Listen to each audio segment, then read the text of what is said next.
O texto de Mateus 22, versículos 15 a 22, que acabamos de ler, é um texto assim, muito interessante e daqueles que traduz um confronto de Jesus com aquelas pessoas que queriam pegá-lo de qualquer jeito lá em Jerusalém, não é?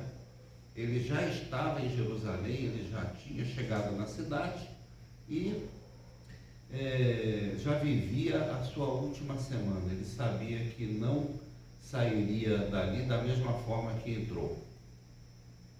Ele iria passar pela prisão, pela traição, pela prisão, pela morte e também pela ressurreição.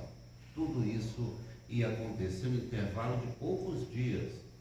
Então, havia todo um plano, um clima assim de cerco a Jesus. Eles queriam surpreendê-lo em alguma coisa para dar motivo para que ele fosse preso. E de fato aconteceu aqui uma coisa muito interessante. Jesus criticava os fariseus e os herodianos também. Os fariseus nós já conhecemos bem de outros textos, não é? Eram aquelas pessoas que tinham aquela rígida moral legalista, cheia de regras, cheia de regulamentos, cheia de minúcias, de detalhes, e entendiam que para agradar a Deus era necessário seguir ponto por ponto tudo aquilo que eles entendiam como sendo a lei de Deus. Os herodianos eram aqueles que defendiam Herodes, ou seja, foram cúmplices da morte de João Batista. Porque João Batista foi preso por quê? Porque criticou Herodes. Então os herodianos eram aqueles que eram do partido de Herodes. Não é? Não tinham também muita simpatia por Jesus Cristo, porque afinal muitas pessoas viam em Jesus Cristo um continuador da pregação de João Batista. Certo? Esses grupos não se entendiam muito, não. Os fariseus, eles eram nacionalistas, os herodianos, eles eram muito favoráveis aos romanos, porque afinal de contas foram os romanos que deram o título de rei para Herodes. Então havia um acordo dos herodianos com os romanos. Os fariseus não queriam saber de conversa com os romanos, mesmo não sendo um grupo de luta de resistência armada, essas coisas, mas não tinham, eles tinham um discurso totalmente nacionalista. E Jesus conseguiu unir essas duas forças políticas antagônicas, né? Isso acontece na política, acontece aqui no Brasil de vez em quando também, né? Quando extremos se unem com um objetivo comum. Então juntaram-se fariseus e herodianos numa aliança improvável para surpreender Jesus numa, digamos assim, numa pegadinha, não é? Nós temos aqui uma moeda romana, né? Uma moeda de um denário, provavelmente, né? E aqui nós temos, é um pouco difícil para a gente ler, né? Mas temos aqui o nome Augustus, né? E nós temos ali do outro lado, na outra face da moeda, a palavra pontífice, que é a abreviação de pontífex, pontífice. Essa palavra pontífice a gente conhece, né? Ela é usada hoje para quem? Para o Papa, não é?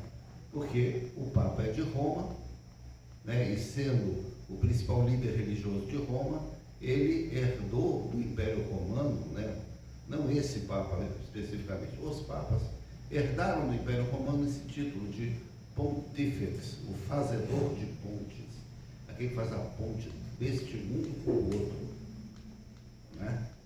Então, Só que na época de Jesus, o pontífice era o próprio imperador. Por quê? Porque ele era considerado divino, Augusto, né? Aqui escrito, né? Augusto, quer dizer, ele era alguém que estava acima do restante dos mortais, certo? Então essa moeda aqui, ela tem uma mensagem que, se você for observar com cuidado, é uma mensagem idólatra. O que está, o que aparece aqui, a mensagem que ela traz, é de um ser considerado divino, pontífice, com esses títulos de Augusto, etc, etc. Certo? Pois era essa a moeda usada no Império Romano. Lá em Jerusalém, dentro do templo, essa moeda não entrava. Essa moeda, ela tinha que ser trocada por uma moeda feita pelo próprio templo para comprar e vender coisas lá dentro. Por exemplo, você queria sacrificar uma ovelha, né? Então você tinha que comprar, você não podia trazer a sua ovelha de casa, não. Nem comprar no mercadinho, assim, no pet shop, não. Você tinha que comprar a ovelha certificada do templo. E essa ovelha era comprada com moeda do templo. Então tinha uma casa de câmbio que ficava na entrada do templo, né? E que trocava essas moedas romanas pela moeda né? Pela moeda do templo. Está entendendo? Foi esse tipo de coisa que Jesus condenou quando ele chegou lá, derrubou aquele monte de mesas, né? E tal, e foi moeda para tudo que é lado, né? Era justamente esse câmbio que acontecia lá entre para comprar a ovelhinha que a pessoa ia sacrificar no templo, certo? Bom, fez essa explicação. A mensagem aqui, então, mostra fariseus e herodianos chegando para Jesus com um discurso todo, né, de rasgação de seda, como se diz lá em Minas, né? Diz: olha, Jesus, você é uma pessoa íntegra, você ensina o caminho de Deus, você fala a verdade, você não se deixa influenciar por ninguém, você não julga as pessoas pela aparência, você é ótimo, você é espetacular, você é muito bacana, etc, etc, etc. Não é? E Jesus só ouvindo. Jesus só ouvindo. Aí, no final, então, diz: olha, eu queria só saber sua opinião sobre uma coisa. A gente deve pagar imposto para o César, para o imperador romano, ou não? Essa pergunta, ela trazia em si um dilema. O que é dilema? Dilema quer dizer o seguinte: é uma situação que as duas saídas são ruins.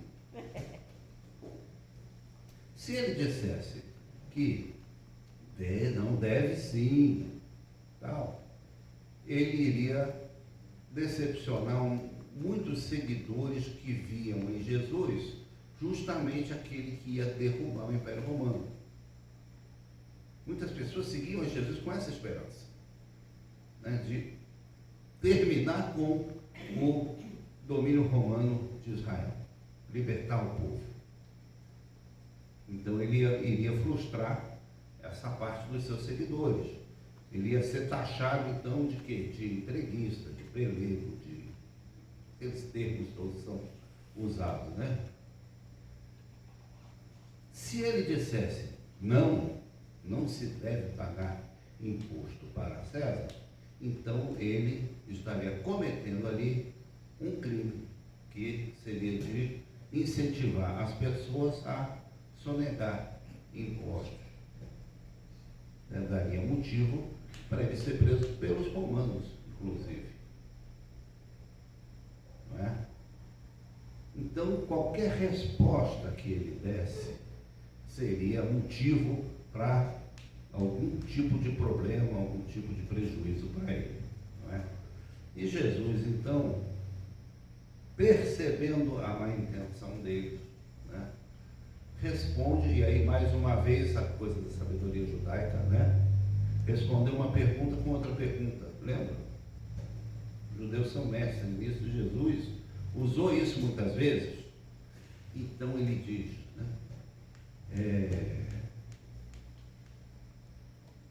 Hipócritas, por que vocês estão me pondo à prova? Não é? Mostrem a moeda usada para pagar o imposto, que era essa moeda aqui, ou muito parecida com ela. Vejam só, eles estavam se preocupando se pagavam imposto ou não. E lá em Israel, na época, os romanos eles cobravam um imposto por pessoa. Quem inventou esse negócio de censo, recenseamento, contagem populacional, foram os romanos.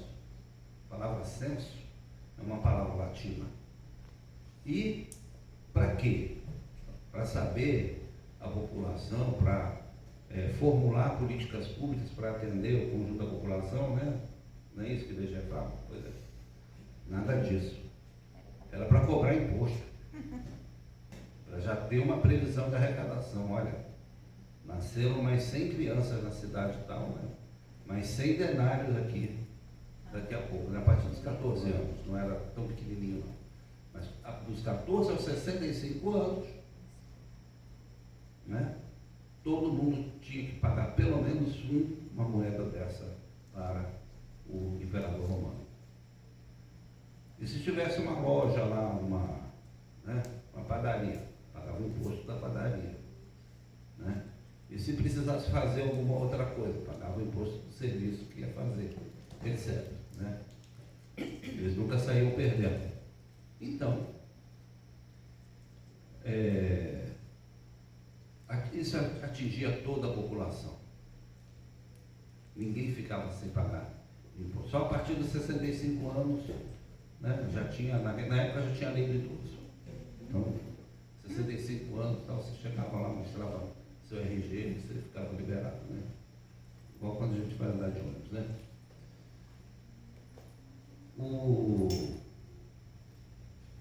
Jesus então diz, olha, vocês estão preocupados aí, né, em se devem pagar imposto ou não, mas vocês usam um dinheiro que exalta a figura do imperador, estão pagando, comprando, vendendo coisas, tal, fazendo todas as operações financeiras que vocês precisam, levando a vida de vocês, sem nenhuma preocupação com esse negócio idólatra no bolso de vocês. Então ele pergunta, de quem que é essa carinha que está aqui na moeda? É do César. Pois é. Isso não incomoda vocês não, né? Incomoda na hora de pagar o imposto. Não é? E a pergunta nem tinha tanta preocupação com política tributária, não. Era para colocar Jesus em uma situação lá, né, de conflito. Certo? Então Jesus falou de uma forma muito simples, olha, então deem a César o que é de César e a Deus o que é de Deus, porque isso vocês não estão preocupados em saber como é que vocês vão pagar para Deus aquilo que é devido a Ele e que é muito mais do que se deve a César. De certa forma, ele aprovou o imposto, mas a preocupação dele não era com o imposto do César. Não era com isso. Era muito mais com aquilo que era devido a Deus. E vocês sabem quem é a moeda de Deus? A moeda de Deus, sabe quem é? A moeda de somos nós. Você é a moeda de Deus. Tanto é a moeda de Deus que você é imagem e semelhança de Deus. Da mesma forma que essa moeda romana tinha lá o rosto do Augusto, lá do imperador que estivesse, né, no romano, Deus nos fez também a sua imagem e semelhança. Então a moeda de Deus tem a minha cara, a sua cara, a cara de todos nós, independente do que nós somos, independente de etnia, independente de orientação sexual, independente até de religião, independente de qualquer coisa. Nós somos a moeda de Deus. É esse o foco que Jesus quer dar, então, nessa discussão, é isso. Nós vivemos em sociedade, nós temos impostos a pagar. Muitas vezes a gente considera os impostos que nos são cobrados injustos. Muitas vezes a gente vê o dinheiro que nós pagamos com os nossos impostos sendo malversados, né? Sendo mal aplicados. Não é? Aí o que você faz? Não vou pagar mais. Você não vai pagar mais, você vai ficar com o nome sujo, você vai ficar na dívida ativa, você vai ter um monte de problemas. Certo?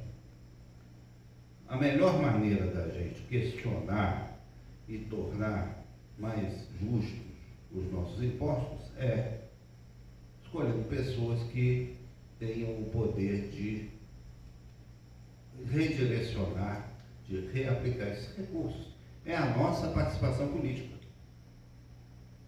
É o único meio que nós temos na democracia, não é? De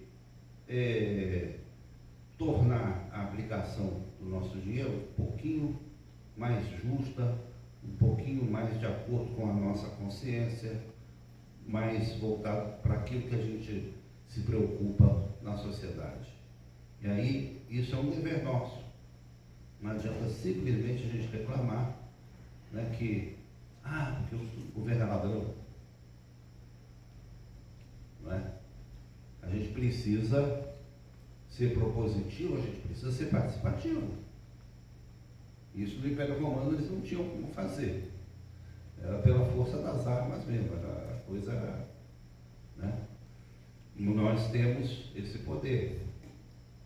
Então, nós temos deveres para com o César, com o poder político, né?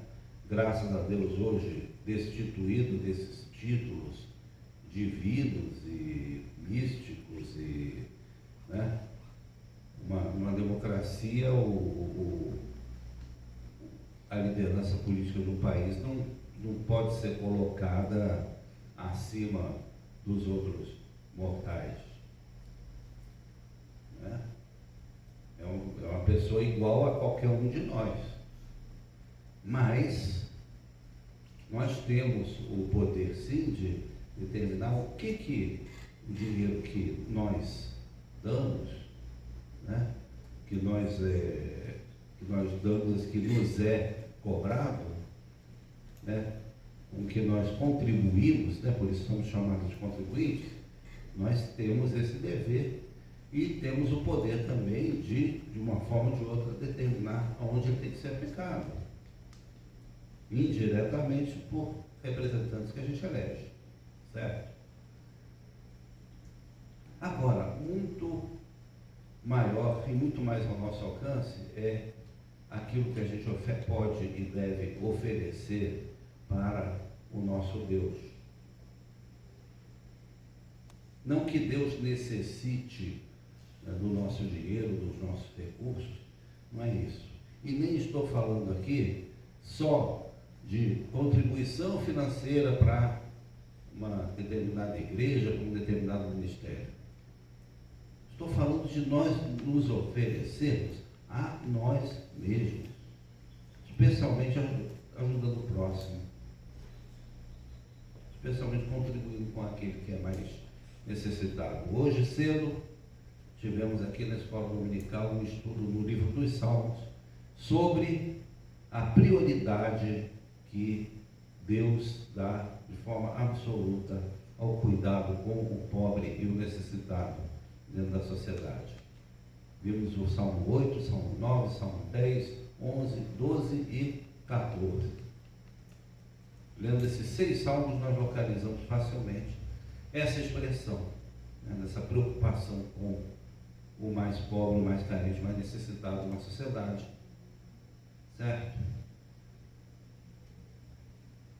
Ajudando essas pessoas, nós também estamos oferecendo para Deus alguma coisa. Né? O livro de Provérbios mesmo, ele tem lá um versículo, não lembro agora a referência de cor, mas que diz assim: a Deus empresta aquele que ajuda, que socorre o necessitado. A Deus empresta quem socorre o necessitado.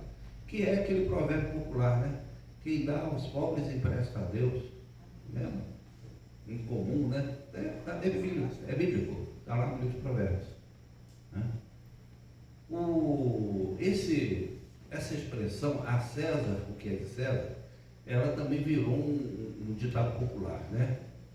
Às vezes você está falando, comentando alguma coisa, aí você lembra de uma pessoa assim, que você quer reconhecer suas qualidades, seus métodos, às vezes até meio a contragosto, você não gosta muito dela, mas você admite que ela tem virtudes. Aí você diz assim, a César que é de César. Né? Fulano de tal, ele é muito culto, vamos dizer assim, né? Que não é exatamente o sentido aqui do versículo, né? O enfoque aí é outro, né? Mas fica aí a questão do mérito, né? Então, o fato é que a mente de Jesus, a prioridade de Jesus, a cabeça de Jesus não era no César. Não estava preocupado com César. Ele estava preocupado com aquilo que é de Deus. Se nós realmente estamos entregando, nós estamos tributando a Deus aquilo que Ele é digno. Amém? Então, vamos reler esse episódio com esses olhos, com esse ponto de vista, com essa chave de leitura, né? Essa é a mensagem que eu gostaria de deixar com vocês essa noite. Amém? Por falar, né, em dar a César o que é de César, quem quiser cumprir a sua participação no nosso ministério,